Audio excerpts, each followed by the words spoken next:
السلام علیکم ورحمۃ اللہ وبرکاتہ۔ آج ہم بات کریں گے کہ جانور میں کتنے حصے ہو سکتے ہیں۔ تو بکرے میں، مینڈے میں، دمبے میں پورے گھر والوں کی طرف سے ایک ہی ہوگا۔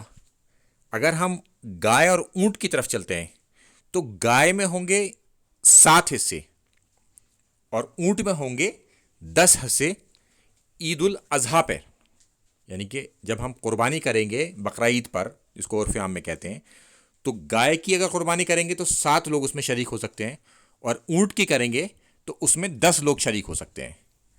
اب ہم آگے چلتے ہیں اس کے کہ اگلی حدیث میں موجود ہے حدیبیہ والے سال میں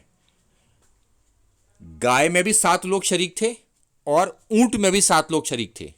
تو حدیبیہ والے سال میں جو قربانی ہوئی تھی، وہ لوگ جب گئے تھے تو وہ حج اور عمرے کے لیے گئے تھے، تو لہٰذا اگر کوئی حج کے ارادے سے جاتا ہے تو حج والے معاملے میں اونٹ میں بھی 7 ہی حصے ہوں گے، اس میں 10 حصے نہیں ہوں گے۔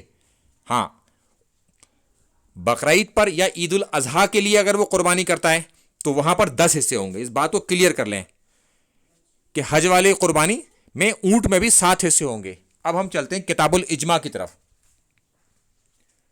یہ پہلے 300 سال میں لکھی گئی کتاب ہے، 765 مسائل اس میں بیان ہیں جس پر امت کا اجماع ہے، یہ اجماعی مسائل ہیں۔